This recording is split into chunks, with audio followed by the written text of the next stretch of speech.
Cloninger moves on in, and he scores! Gonna learn today.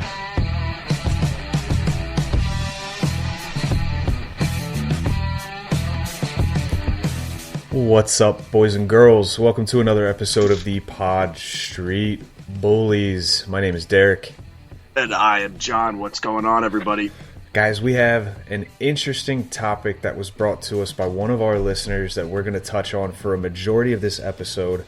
Also going to have some game recaps. We're going to talk some recent news that actually just broke earlier this evening. And we'll get to the question of the week as well.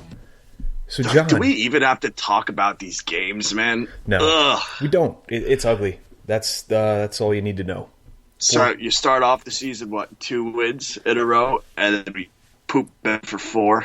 Yeah, nice. Yeah, what a wonderful time to be a fan. As most of you already know, it's a 4-game skid. 3 of them happened this past week. Calgary lost to the Oilers, lost to the Dallas effing Stars. Ugh. Which, to be fair, is actually a pretty good team. They just have had a rough start. Yeah. I mean, my wife was yelling at the TV last night, like, we can't lose to this team. I'm like, well, I care, to be fair. Like, they are pretty good, but, I mean, it's not like we were playing inspired hockey anyway. Could we all agree on the fact that, like, it doesn't matter if you throw 50 shots at the net? Like, if they're not of quality, you might as well just take 18 shots. It seems like it's just that mentality, like, oh, well, if it sticks. Like, no, that's not how hockey works. Like, you need to put good shots on net. It can't just be this one, that one. Let's just throw it at the net, see what happens. Like, right. Come on. To a certain extent, I get the mentality where it's like, just keep the goaltender on his toes, and if you keep, like, just piling pucks on him. But after a while, if just none of them are quality shots, then who cares? He's just going to stand there and be like, hey, I got it. Like Goldberg when he was tied up on the Come on, guys, this isn't funny. But, I mean, when you look at some of the replays, and I was kind of getting into those a bit, and there's different angles of these replays. You kind of see the lanes that they have. You kind of see the angles that they have. And there's somewhere it's like, you obviously, with hindsight being 2020, you're like, man, how do you not pull the trigger on that shot? Right. You know, to me, man, that's been the Flyers for some time now. Yeah. But hold on, John. What's the stat that I'm thinking of here? It's games played divided by shots taken times minutes on. There's some fancy stat out there that's saying everything's okay in Flyerland, isn't there? Oh, is there? I don't know. I don't pay attention to that horse crap. I'm not kidding. There's apparently this giant revolt against advanced stats right now, and I'm soaking it all in.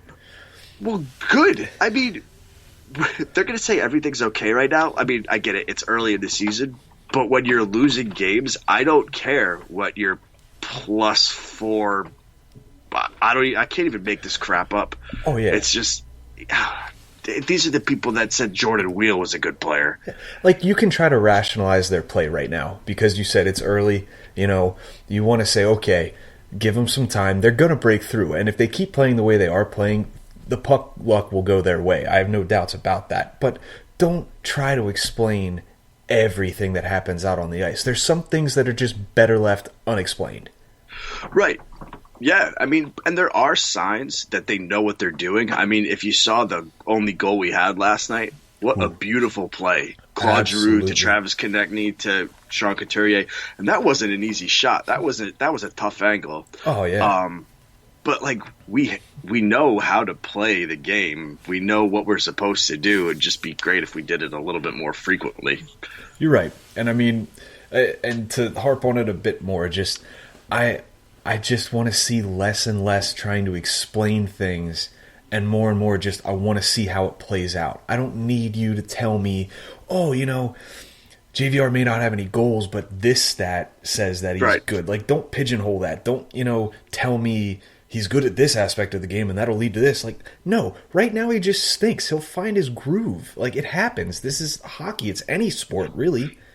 Right. Well, it's just trying to come up with, like, a time where there is success. So like if you throw it into our normal work days, right? I'm a teacher. Let's just pretend every day I just suck from 8 a.m. to like 11 a.m. Pretend? I'm a crappy teacher. You don't know my life. But every fourth Monday, I actually have a really good, slot 8 to 11. It's like, oh, well, John might suck 30 of the 32 days, but there is that one little bit of time. I mean, maybe that's a crappy example, but you get what I'm trying to say here. No, I get it. I mean, you think about it, it will line it up with my job where I put graphics on vehicles. Let's say every Friday from noon on until the end of the day, it's like that's when he starts to tail off, and people just harp on that, and they're like, well, he's really good all week, but then those last 3-4 hours of the week on a Friday, it's just subpar. Like, he's not that great. And it's like, but the rest of the time, pretty damn good, Right. So yeah, but that's almost like advanced stats to not support the person, though. You're right, but it's kind of the flip side, and it's just right. basically saying that to me, I guess, and I'm sure you feel much the same, you're picking and choosing those stats to fit your narrative, and it's just right. Stop it. Right. There's no credibility when you're just picking things to make yourself sound good. You're right. And to not really harp on it much more, we're going to get to the next bit of news. Unless, John, you'd Wait, like hold to add. on. I just want to ask you something. What are your thoughts on Carter Hart so far? It's his second year in the NHL, and it's his first full season in the NHL. I'm not asking for the political, it'll all be good type thing. How do you think he's been playing? He's been playing like crap. Like there's Thank you. Yeah. But at the same rate, to sound, I guess, political, he'll find his way out of this rut. Oh, for sure. And I mean, it's not all on him, but it's not like one of those things where it's like, oh, he can't have any of the blame. Like, yeah, he hasn't been playing great either. He's got to shoulder that blame. He's the goalie. He's the last line of defense. He'll shoulder that blame. But, the kid's going to show some resilience, I believe, at least. And I'm hoping. Oh, no, obviously. I agree with you. Yeah. So, without further ado, if there are no questions remaining, we're going to get on to the next bit. We're going to talk some roster moves, because there were a few made today, recently being Sunday. The Flyers have loaned Carson Twarynski to the Lehigh Valley Phantoms. Yep. Are you surprised? I mean, I don't know if this is the kind of move where I could be surprised. Like, no offense to Carson Twarynski, but it's not much of a game changer. I think he did fine with the Flyers, but they're trying to find something that works right now, and he's just an easy one to move. Yeah, he was the next name on the list after Bunneman, and he's been very serviceable in his bottom six role because he has jumped between the third and fourth lines. It's kind of being the last domino. Are you going to send Raffle down? Are you going to send Pitlick down? No, you're not. So Twarynski by default. This is what you do. It's like trial and error with these younger guys, who don't have the experience, and then you just try to see which one meshes the best. And right now, for what this team needs, he's just not the answer. Yeah, and to further elaborate on that and to try to provide that spark, the Flyers called up two forwards. The first of which is Mikhail Vorobyev. Misha, you want to call him that. Right. That says it all, right? I'm so over this guy. He was terrible last year when he was, great in camp, and that's what earned him that spot on the Flyers roster. But, is this kind of, in your opinion, the last-ditch effort to see if we have something in Vorobyev at the NHL level? It's got to be. I'm the first one to say, it takes some time for some players to develop and progress. So, let's give him a shot, I guess. But I was ready to just move on from Vorobyev. Yeah, I'm optimistic. I hope he can play well, much better than last year at least. But I don't know what he's going to provide that Twarynski couldn't. You're right. Except for he's a center, I guess. It's a very lateral move, in my opinion. Right. But the big one is... Joel Farabee is now a Flyer, after playing 4 games for the Phantoms, 4 points, 3 of them being goals. Is this the jolt that the Flyers need to start putting goals on the board, John? I hope so. God, me too. I kind of think this was a good move by Fletcher, because even though Farabee was only down there briefly, he gained confidence. Oh, you know, he's putting up points, he's putting up goals. Now he can enter the NHL and go, hey, you know what? I'm ready for this. I've shown that I'm past the AHL. Let's get to work here. Yeah, honestly, I think this could be that jolt that they need, because you look at the way, I mean, and we spoke about it, I believe, a week or two ago, saying, you said you wanted to see a point per game. I said I wanted to see 8 points in 10 games, something like that. He's a point per game player. It's only been 4 games, but the fact remains, point per game. He'll likely... Right, and he's looked like he belongs there. Like, there's no question that the guy was running the show down there. Oh, yeah. Now, the only other question I have regarding Farabee is, where are we going to put him? Yeah, that's tough. I've seen people say that they want him on the first line with either Hayes and Voracek or Couturier and Voracek. I've also seen a lot of people say that the third line would be better. I mean, what are we looking at here? I mean, is it smart to put a guy like that on the first line and put those type of minutes on his shoulders right away? I mean, at this point, if it works, you might as well give it a shot, right? I think you do have to put him with some veterans, and not just veterans like Michael Raffel or Scott Lawton, but like veterans that can hold their own and are proven stars. I guess might be an over-exaggeration, but proven good players in this league. You're right. So, yeah, put him on the top line. The second line, just switch him around so he's got somebody else with him where he's not trying to shoulder the load of the line, because that's just not what we need from him right now. Yeah. Another positive, though, of bringing up a guy like Vorobyev, he can slot in as the center on the fourth line, and that moves Raffel back to his natural position, which is winger. Right. Not that Raffel was a terrible center, but I like him better on the wing personally. Me too. Yeah. So, that's really all that's happened in Flyers news this week. We're going to get to our main topic, which was provided to us by one of our listeners. His name's Joe Tillman, and he DM'd us, I believe, early last week or the week before? Late week before? Early this past week. Yeah, and it really, I mean, it was a novel, and Joe admitted it, but at the same rate, there were some really good points in this. He's talking about just Philadelphia as a whole, the sports scene in Philadelphia, and how the Flyers have kind of had their fall from grace over the past 5 to 6, maybe 7 years. We've gone from having a perennial contender constantly in the playoffs to every other year being in the playoffs, and people growing increasingly frustrated with the product on the ice. Yep. We've been leapfrogged by the Sixers and the Phillies. The Flyers are now the 4th most popular major sports team in Philadelphia. Joe wants to figure out how it happened. He wants to pinpoint some reasons, and that's exactly what we're going to do here. And then he wants to figure out how we're going to get back. Because let's be honest, I don't think the Flyers are going to surpass the Eagles unless the Flyers bring home a Stanley Cup or two in the very near future. In a row. I mean, the NFL is the NFL, though. I mean, they own America. Right.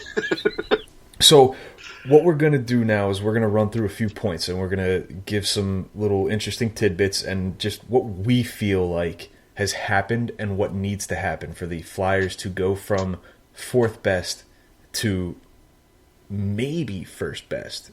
Probably not. Second best. Right. First best just sounds better. No one likes to be second best, but let's be honest. Just so you know, when you're first best, you're just the best. Yeah, well, whatever. First best, bestest. Oh, let's do it, man. Come on. You just became my second best friend. So, the Flyers have fallen, quote, out of favor in the city of Philadelphia. Why have they fallen out of favor? We're going to look at a couple things here.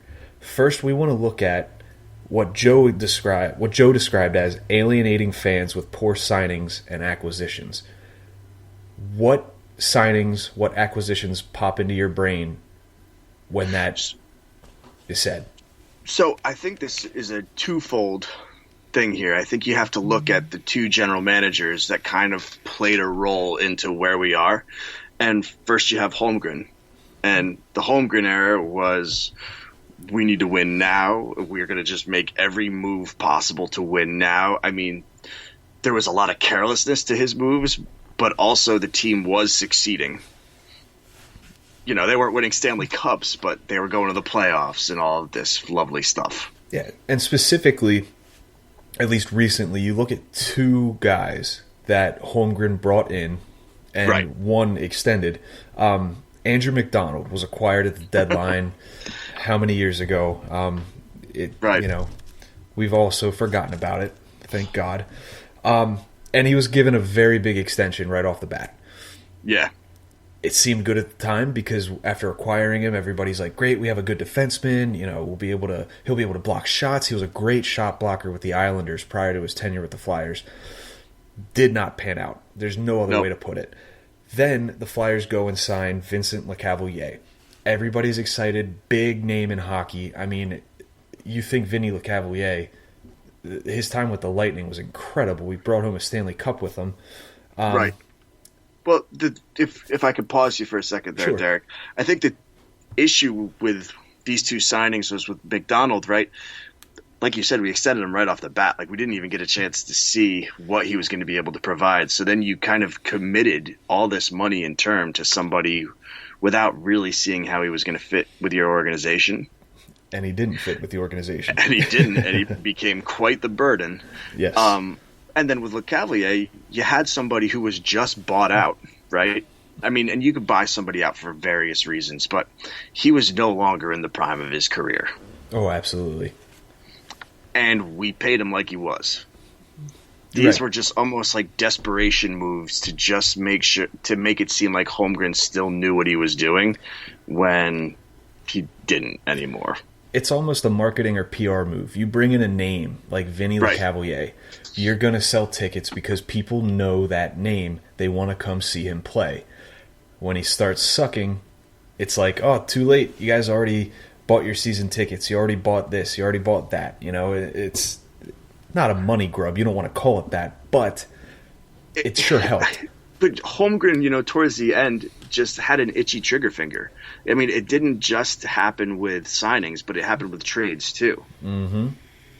You know, you look at some of those awful trades. One that comes to mind is JVR for Luke Shen. Bobrovsky, trading him. I mean, look at what he turned into. Right there, those two pieces. I mean, yes, we have JVR back, but look at what he did in Toronto as opposed to what Luke Shen did. Yeah. You know, I mean, those two pieces, we could be talking about a completely different thing. Oh, yeah. And you think about it, too, even with Bobrovsky, you got 2 fourth-round picks and a second-round pick. Those picks, one of the fourth rounds was flipped and wasn't ours anymore. Then we got Taylor Lear out of the other and Anthony Stolarz out of the second-rounder. Neither of them are still with the club. Stolarz, arguably, I would have loved to see him stay. Lear would have loved to see him stay, too. But what's their ceiling? Would they have been a part of this team today if they had been kept around the organization? I don't know. I can't tell you that. I don't have my crystal ball handy. But as far as Holmgren goes, you go from this mentality where you're constantly making the playoffs. You're constantly in contention, but you're making those moves as well that are just, they're good at initially, and then 3-4 years down the road, you're like, oh, cripes, like, why did I do that? Yeah, you know, the thing is, though, man, it's like when you're thinking about relevance, you know, and being a relevant team, you're not always thinking towards the future. I mean, and now I feel like hockey teams are so much more cognizant. Thank you. Cognizant of, like, down the road. But Holmgren was all about just making sure this team was relevant that season. Yeah. And then you go from that to Ron Hextall, who was patience. We're building through the draft. We're not going to make a move right now that's going to be detrimental to the team in the short term, as long as it's good for the team in the long term. But the signings that he made, I mean, and these are just a few names that obviously are the big names that everybody had their days with. Yori Laterra, acquired in the trade that it wasn't a signing. Him. Yeah. Right. Dale Weiss, Ryan White, Boyd Gordon. Right. Those guys. Like, I could name probably 3 other guys, and people would be like, yeah, Hextall signed them, and they're not even real hockey players, because that's the signing. That's the type of signing Hextall made. Right. I mean, when these things were happening, when we knew that the Flyers were going to be going through a rebuild, some of these deals made sense. I mean, the Laterra thing is completely separate, because it was, you're going to get 2 first-round picks, this, dead weight off of our hands. But with these other signings, they were literally just supposed to be stopgaps. We didn't want to spend a lot of money because we were trying to, gain more cap space, and we were drafting players that were hopefully going to take these roles. Yeah. But and you look at the fact that, these signings were made, they're supposed to be stopgap guys. Okay, great. Mm-hmm. The guy that Hextall brought in to run that team didn't necessarily see it that way. These guys ended up being mainstays in the roster over younger, arguably more talented players. The Yori Laterras and Dale Weisses that took roster spots from guys like the aforementioned Lear. Even Wheel at one point was regarded as an up-and-coming prospect because of his success in the AHL. Sanheim sat because we had McDonald, because we're playing guys like Brandon Manning as well. Right. It was detrimental, and it hurt the image of this team. And fans got fed up, and rightfully so. Well, the problem is, though, that's what Hextall gets for hiring a first-time NHL coach. Hextall is going to come into whatever situation and go, this is my first crack at the big show. This is something that I've probably been working for my entire life. I can't just sit here and just pile on losses. He, in his mind, needed to do whatever he could to win games. And in his mind, it was putting in the experience. Yeah. So Hextall would have been better getting a guy who's kind of been here before than someone who had no clue what he was doing. But yeah, and you could argue that when you think about it, it would have been a good move, because if Hextall wanted to develop players and he wanted to bring up the farm system, Hextall is a guy that's better suited for it, because he's worked with college kids and he's worked with just kids in general. So developing those guys would be kind of in his wheelhouse. But the fact of the matter is, the moves that he made, bringing in these people, and then Hextall basically taking this lineup and essentially, like what we were talking about months ago, just pulling names out of a hat, minutes out of a hat. Okay, I picked out Yori Laterra and he's going to play 16 minutes tonight. I picked out Dale Weiss, he's going to play 20. That's not optimization of rosters by any means, and it's not smart. Well, and the biggest problem is the years that we were supposed to be awful, and getting really good draft picks, we were mediocre. Yeah. And not getting, those first, second, third, fourth overall picks. You still have a core that wants to win, and a very competitive and good core. So, there's no middle ground there. Do you want to contend? Do you want to go to the cup? Or do you want to suck and get a good draft pick? Tanking is not nearly as prevalent in hockey as it is in the NBA or other leagues. But, what are you supposed to do? When you're trying to sell a rebuild, which, Hextall was doing, that's what he was coming in here to do, was to rebuild the organization. When you're trying to sell a rebuild, there is this understanding that, 1, 2, 3 years are going to be rough, right? You're not going to win a lot of games, but it's to build towards the future. And I think that fans were okay with that starting, in the early stages. Yeah. But the fact is we never moved forward. We would just acquire all these draft picks and gain even more cap room and still just do nothing to move to the next stage. And what made it even more miserable was just the fact that we dwelled in this mediocrity for so long. And fans and us, honestly, I mean, I was frustrated. But, like, you're supposed to take that next step. It's Hextall's process, if you want to call it that. And we never got to that. He even said it in his exit interview at, that hotel across the street from Skate Zone or Wells Fargo Center, whatever it was. I just didn't think we were ready. Like, we weren't ready because the players you brought in flat out stunk. Right. And you sign them to these contracts. You acquire guys like Laterra. You can buy them out. That's great. That has an effect on the cap, and Hextall wasn't a fan of that. Hextall made some great moves via trades, acquiring some great young talent, but never, because he didn't want to take that last step. He didn't execute. Exactly. That's exactly the term that I'm looking for here. Well, it was almost like the guy had like a 10-year plan, and he just never understood that sports is a business, and if you don't put an entertaining, something product on the ice or the court or the field or whatever, then people aren't going to show up. Yeah. And if people aren't going to show up, then that's a problem for your organization too. And he just never got that part of it. He just figured everybody was going to be patient and wait. Yeah, and it all boils back down to his hiring of Hextall, because a lot of the decisions that Hextall made negatively impacted Hextall because it reflected on him because Hextall made that hire. So you look at guys like Brandon Manning, McDonald, Weiss, Chris Vandevelde was just his pet, and I know. Moving LeCavalier from center to left wing, the list goes on. We could talk about the mistakes that Hextall made for days. I think the one thing that stuck out in my mind and that I think I'm most upset about is the fact that he didn't know how to manage his goaltending situation. He ran goalies into the ground. Yep. As evidenced as close as last year, where Stellaris, coming off of 2 major knee surgeries, just played him until he got hurt again. Elliott, Neuwirth was always bound to get hurt, but even Hart was out for a little bit. He never knew how to manage that goaltending situation, and his just player management in general there's no rhyme or reason. Awful. He would bench Gostisbehere, he would bench Konechny when they were probably 2 of the more successful players that we had on the ice at the time.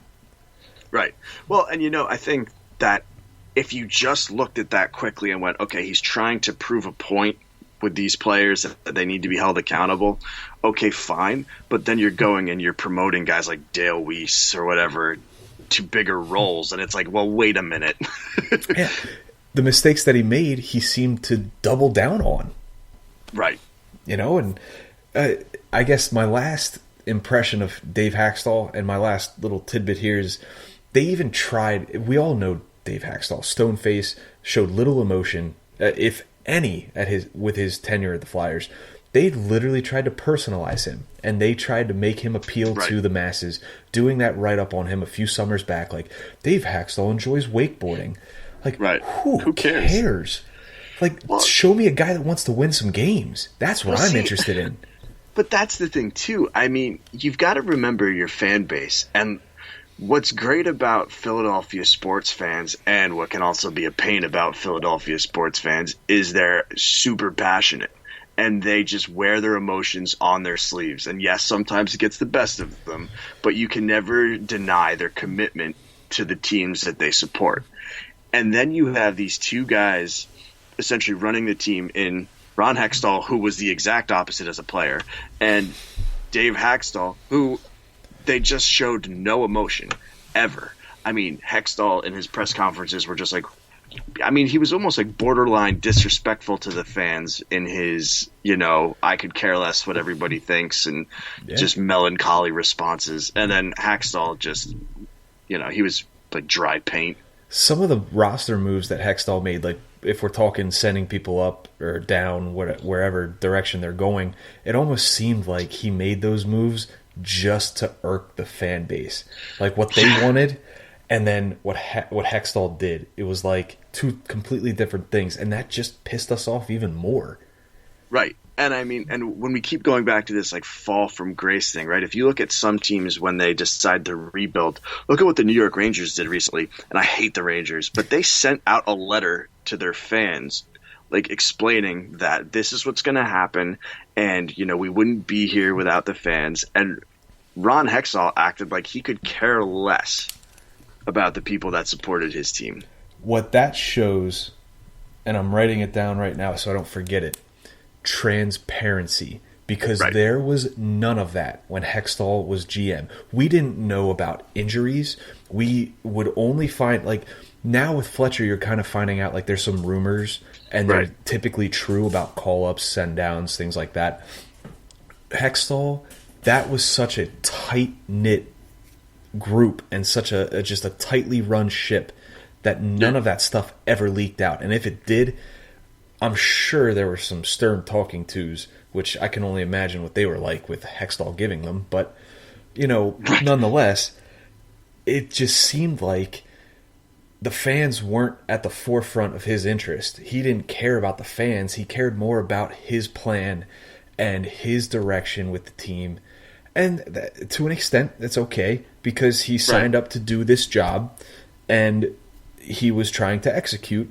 But when it gets to the point that it did, fans are upset. It affects ticket sales, quite frankly. Yep. You know, and when it hits the bottom line, everybody up top is saying, listen, pal, we got money to make here and you're not making it. I think it's time for a change. Yeah. I mean, like, what's the point of supporting a team that just doesn't seem to care about you and that's just flat out not entertaining to follow?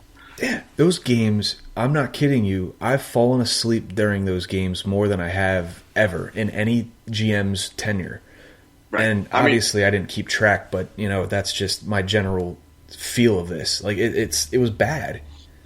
I felt like during those years when we would make the playoffs, I would never be excited. Like, I would just be like, oh, crap, well, we're just going to lose in the first round anyway. What's the point of doing this? Like, you're supposed to be excited when your team goes to the playoffs. Oh, yeah. You're excited. I find myself frustrated. Like, you get excited initially because you're like, we made it. Then, you know, they play. And I went to the one game sitting up in the press box. They played the Penguins. And I'm just thinking, like, we're not in this team's league. Like, the Penguins are going to kill us. And I remember being frustrated that they did. But at the same rate, it's like, we don't have the personnel. We don't have the systems in place. We don't have anything that the Penguins have. We weren't ready for them. And that's just the fact of the matter. Yeah, I mean, and I think this will be my last point on this because I feel like we could talk about this for days. Oh, yeah. But, you know, the thing that kept Flyers fans going, especially me, and kind of what led me into this area of interest was the prospects. So we no longer had a really good team at the NHL level, but we were drafting all these guys with a lot of promise. So people started to get really into them. Oh, yeah. You know, I mean, myself, I decided to start covering them. But the problem was we would get into these guys and then none of them would ever make the team. Like, none of them would ever get the opportunity. So you start to get excited. Again, we got all these young guys. I can't wait to see them play. And then every opportunity you think they have, Hextall's like, no. Never mind. If Hextall left us with anything, it's the excitement that we had around the prospect pool that he built. And that's a good thing. He left us with a lot of cap room, and he dug us out of a hell of a hole that we had regarding the cap. And he gave us some really good quality prospects that we could look forward to in the coming years. They're not all ready, but there are still some in the system that we could see down the line here in the next 1 to 2, 3 maybe years. But it instilled that excitement about the prospects, which is, it's great. Right. I think the thing is that I'm trying to hammer home is, like, we were supposed to be bad. We were rebuilding. We were supposed to be bad it would have been good for him to maybe put one or two of these guys. Now, maybe they weren't completely ready, but put them on the roster just to give people something to watch. Yeah. You don't think that we would have loved to watch Morgan Frost a year early? Like, Right. You don't think we'd like to see Wyatt Wiley in the lineup? I would love to see him in the lineup tomorrow night on Monday against Vegas. Right. Yeah. I mean, he did nothing to help keep this fan base excited, and that's why the Flyers are where they are now. Yeah. I mean, not from a talent standpoint, but just from a popularity standpoint. Yeah, popularity standpoint, we're still 4 out of 4. The Phillies had a subpar year after signing a guy like Bryce Harper, didn't make the playoffs. You still have the Sixers, who at least made a run in the playoffs last year. People are really excited. They're probably number 2 right now, if I had to pick. Close number 2 to the Phillies being number 3. Yep. But the Flyers are in a league of their own down at number 4. And in order to surpass the Phillies and the Sixers, to get back to where they originally were before all this really just sunk their ship, where does this road to redemption begin for you, John? A deep playoff run. I think win 2 rounds and we're back. I really have faith in the Flyers fan base, and all they want is just a team to root for that's worth rooting for. And if we can get, maybe you don't even have to win 2 rounds. Maybe you just bring it to 6 or 7 games in the second round, but get this fan base excited. Then they're going to be pumped for the off season. They're going to know that this team is ready to move forward. I really think that's all it takes, and we can jump baseball and basketball. No disrespect to the Phillies or the Sixers. I just think that Philadelphia is a hockey town, and these fans love their Flyers, where that's all it'll take. It's like that ex that you have that you want them to change, you want them to be better, and want them to be what you want them to be. But that sounds a little controlling, Derek. Hey, I'm married now, so I don't have to worry about that kind of stuff. But right. In my opinion, this all starts, and apparently has started now, with Chuck Fletcher. Right. Fletcher was brought in to get this team from quote-unquote rebuilders to contenders. And by making the corresponding moves that he's made so far, bringing in guys like Niskanen and Braun and Hayes, he needs to make moves like that year in and year out to bolster this already pretty good lineup. And he appears to have made good moves in his first offseason with the Flyers, especially with the coaching staff. I love the hire of Vigneault. I love his coaching style. And some people may disagree, I don't know, but I like the hirings of Yo and Therrien. I think do too. That you've got the right coaching staff to hold your players accountable and get more out of them. So with Fletcher making those moves, the wheels are set in motion for the Flyers to climb that hill back up to number 2. But the responsibility doesn't end with Fletcher. It starts with Fletcher. Well, yeah, but before we move away from Fletcher, I do think that just the mentality of doing whatever it takes to help this team become a winner this season, or, it in the now, as long as he doesn't make complete bonehead moves, is going to help gain the respect from this fan base, because that's what we want at this point. And I love when we originally were talking about when Fletcher got hired. A lot of people, after a few moves that he made, they're like, oh, this is just Paul Holmgren's puppet. He's carrying out Holmgren's will, and he's making these moves with his blessing and this and that. Well, Holmgren stepped down. Like he's taking a much lesser role with the organization to spend time with his family, and deservedly so. The man's given his entire life essentially to this franchise. Holmgren does not hold the keys anymore. He's not driving. This is Fletcher. And if you want to argue, I guess, Dave Scott with Comcast, I'm sure he's got a little bit of influence there. But Fletcher's driving, baby. He's making those moves on his own, Yeah, and you know what? They're not all gonna be great moves. I mean, they're not all gonna pan out. I mean, look how difficult it is to win a Stanley Cup. One team wins it every year. St. Louis Blues just won their first. And did they come in the same year as the Flyers in the expansion? I don't know. Either that year or close after. I think it was that same year, and they just won their first. So, yes, you want every move to be great, but as long as he's making those attempts, you can't really fault the guy. You're right. And the first offseason, in my opinion, was a success. He made those moves to shore up the holes that the Flyers had within their roster. Now we're seeing the coaching take over. We're seeing what Vigneault can do with this team. We're seeing what Yo and Therrien can do with this team. It's 6 games in, and there's not much to show for it, but it's only 6 games. Right, but it also demonstrates that maybe there are more holes. Oh, of course. It definitely doesn't help that Nolan Patrick's out. I mean, that's a big glaring hole to fill. Right. But scoring. I mean, like, instead of just looking at one player, like, this team needs scoring. You're right. And, we have a bunch of players who can pass the puck like the greatest. But, we need people who can score. But that's how you find this out, right? You make additions. You try to fill in the holes that are obvious.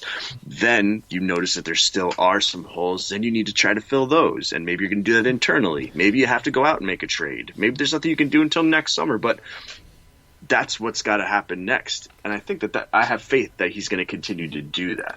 I agree. I think the moves will be made. And I think that, that's when the responsibility gets transferred over to the shoulders of Vigneault. Fletcher has given Vigneault the proverbial keys, and now he needs to start driving this team. He's got the right mentality, again, like I've said, on how to handle this team, and he knows what it's like to coach in a hockey market. Vancouver, big hockey market. The Rangers, everybody loves the Rangers in New York, Ugh, except me.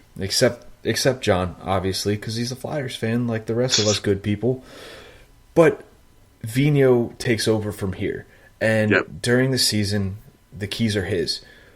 Off-season comes, whatever happens, we'll make more moves accordingly as pertaining to what holes we have to fill. But right now, during these 82 games, or I should say 76 games remaining, Vigneault's driving this car.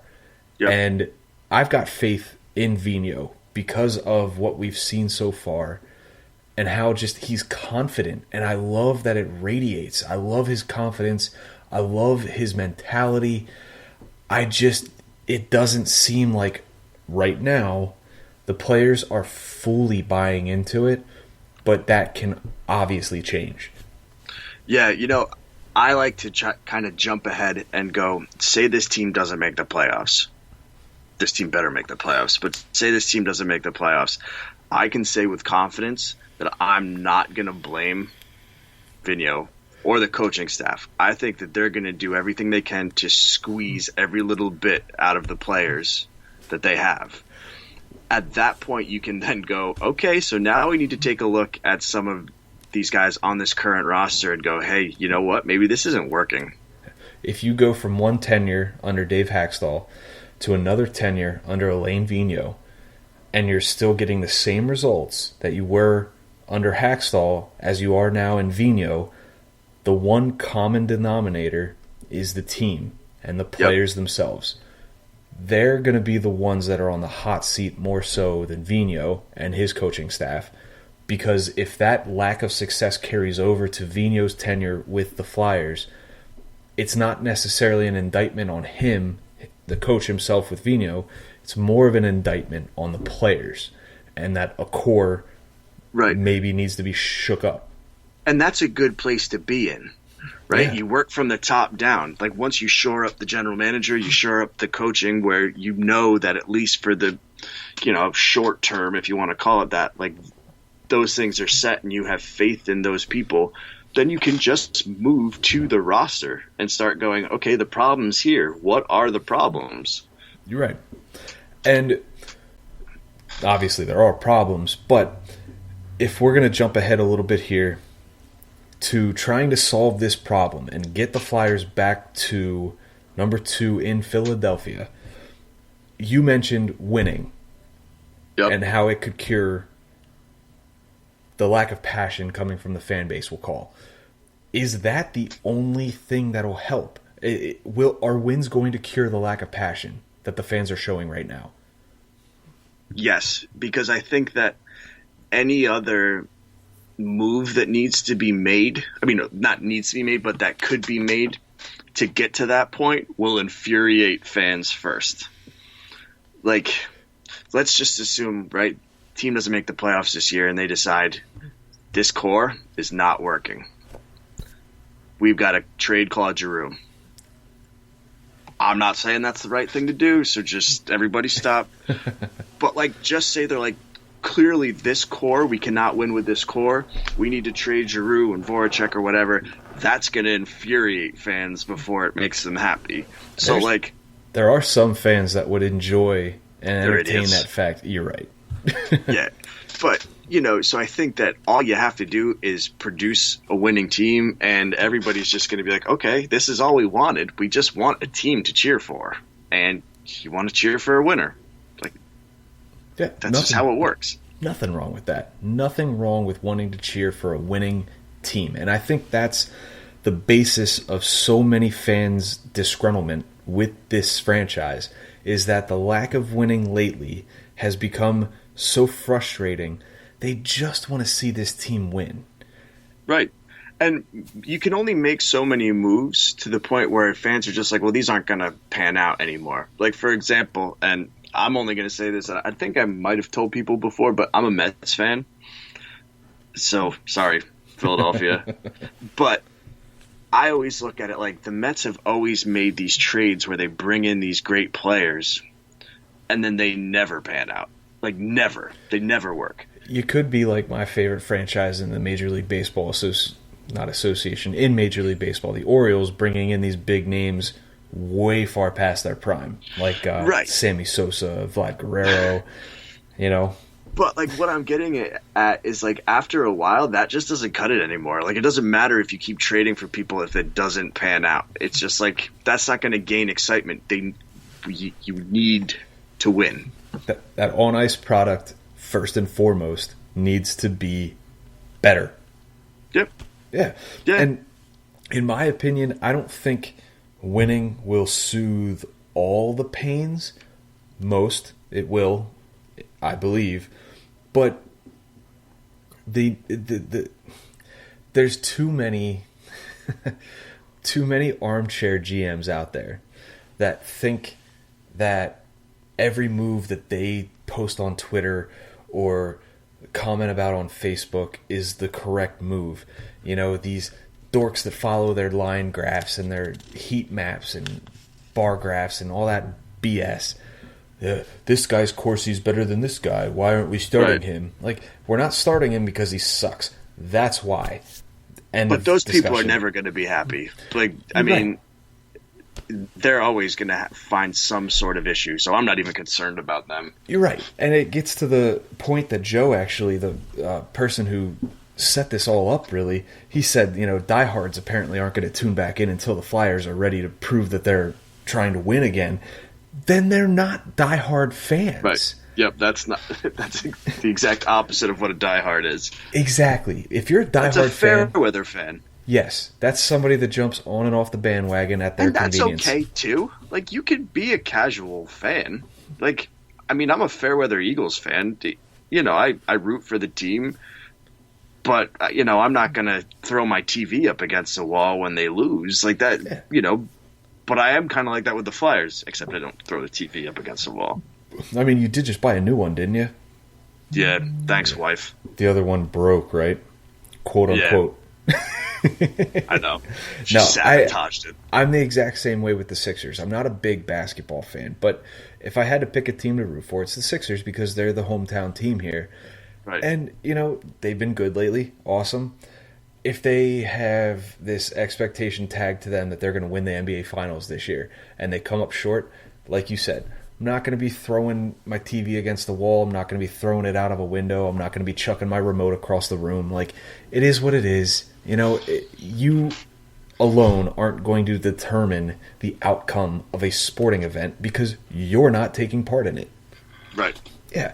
So if we're going to try to cap this off and really put a bow on it, what do the Flyers have to do, if we're going to summarize it, what do they need to do to get back to being the second most loved team in the city of brotherly love? I mean, I want to kind of give a different answer, but I don't really have one. I just think they need to start winning. I mean, if they could maybe put together a respectful playoff run this year and then build that where maybe it's Eastern Conference Finals next year. You know, as long as they're showing progress in a way where it's not like, well, we didn't make the playoffs this year, we made the playoffs the next year. I do believe that we could get back to that number 2. Okay. Does that make sense?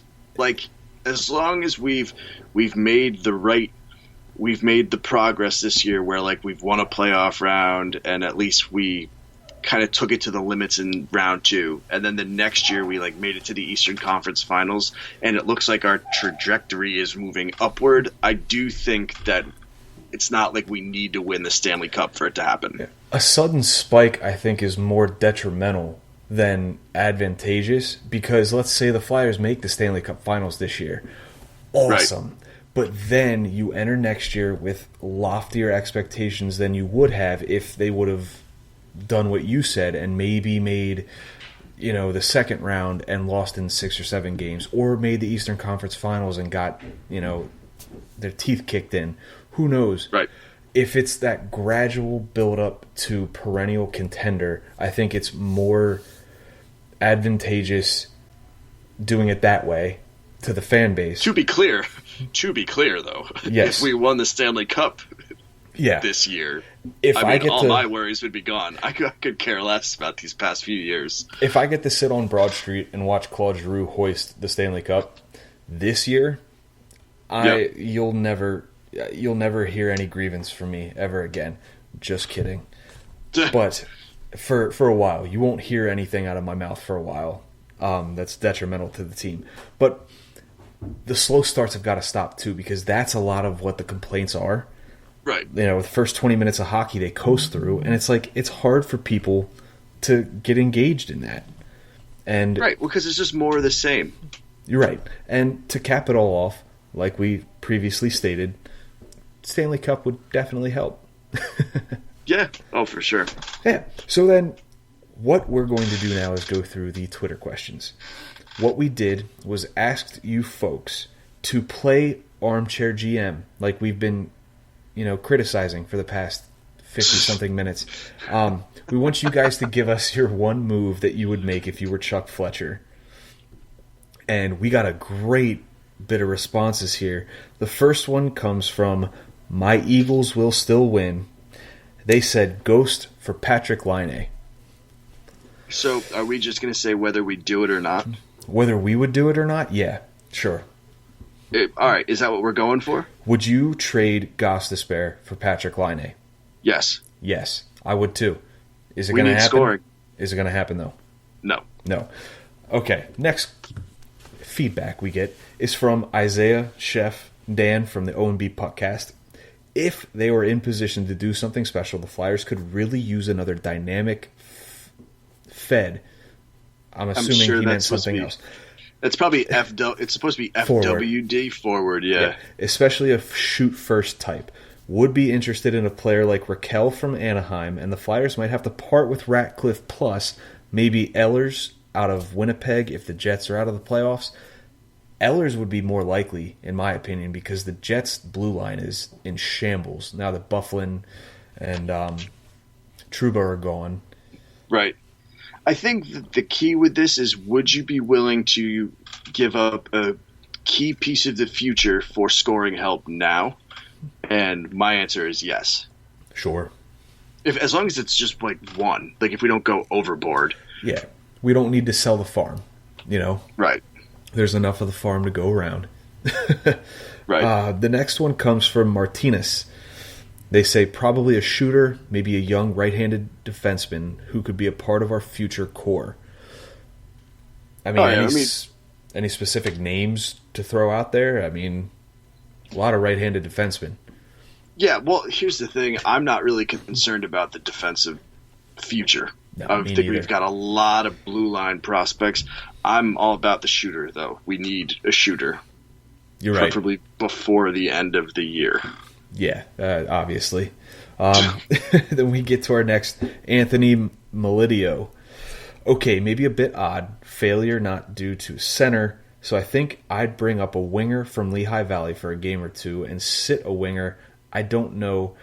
Actually, in addition, I'd take out Gostisbehere and Haig and put in Myers and Morin at the moment. Yeah. But half of it's happening. I mean, we have brought up people from Lehigh Valley. Yeah, no. I mean, hopefully that'd be great if that's the answer, wouldn't it? If it's an internal fix, that's even better. Right. Yeah. I'm just not sure that that's going to get us where we need to go. Yeah. And this kind of goes on to our next one. We have Team Left Twix, which I'm a right Twix guy, so sorry, pal. But call up Farabee. Yep. Already happened? There you go. Yeah. They listened. They listened. They listened to us. All we got to do is just tweet it into existence, right? Right. Next one comes from J-Pal. Hagen a third for a third. Poor Iron Man Bobby Haig, man. What did he do to you guys? Seriously? Yeah. What is it? Did he come into your house and, take your TV off the wall? What's he done? Eat your newly baked pumpkin pie. Yeah, maybe you shouldn't have left it sitting on the windowsill. That's your fault. Close your windows. Exactly. Yeah. Next one comes from Summer. Summer says trade Haig for a pick. It opens the door for Myers and gives a little more wiggle room in the cap in one move. I mean she's right. They're right. I'm for this.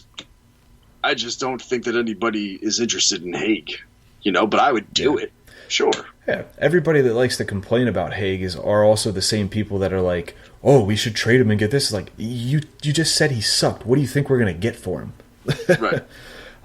Another Slappy Coco says, call up Farabee. I love these names. Yeah, where do these people come up with these names? Slappy Coco, like Slapshot, maybe Coco. Maybe they're Reading Royals and Hershey Bears fans. I don't know. I don't know either. That's okay. They said call up Farabee, which there you go. You tweeted it into existence. Congratulations.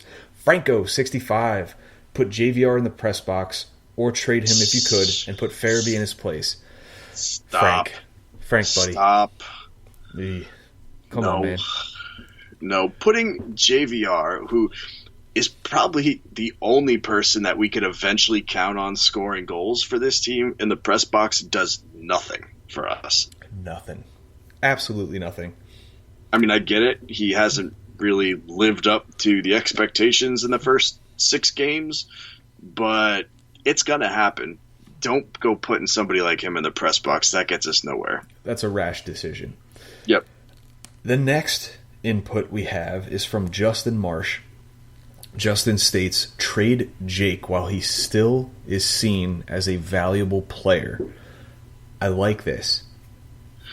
I do too. I mean, I'm getting more and more the mindset that we should trade Voracek. Again, I don't think it's something that can happen in season. I think that you have to wait for the draft time to kind of do this. But I don't think that we would get the value that everyone's expecting. You're right. And mainly, you're going to get a team that wants to contend, that is going to want to trade for Jake, so they're going to want to give up picks. And the Flyers don't need picks, you know? Right. Yeah. I mean, if we could do a player-for-player swap, but I just don't see something like that happening because they're not going to want to absorb that contract. And not during the regular season, like you said last week. It's going to be an off-season draft move, potentially. So, we move on to Nick. And Nick says, ghost for picks. Again, don't really need the picks. More picks the merrier, sure, but not with the way this franchise is trending. Right, yeah, this isn't a move I'd make. I mean, if I'm going to trade Ghost, I want it for a forward who can score some goals. Yeah, I think that's fair.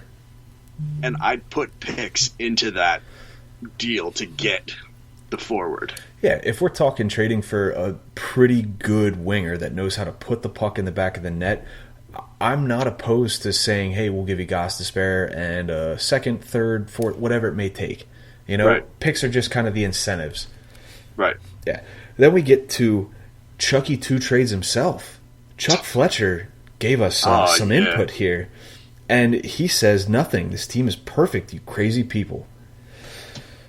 Well, folks, there you have it. You know, we're not making any moves. Nope. I mean, that's clearly perfect. We're on a 4-game losing streak. Yeah. Attaboy, Chuck. Thanks, Chuck. We appreciate the input. Keep listening. The last input we have is from Ron himself. Ron S. this is, but we're going to pretend he's Ron Hextall because this is the guy we all tweeted at with our displeasure when he was our actual GM. He says, I do the thing. I can tell you that right now. Well, Ron, not doing the thing got you canned. So I'm glad you're finally coming to your senses. Wait, why? You're going to have to fill me in here. Why is this guy Ron Hextall?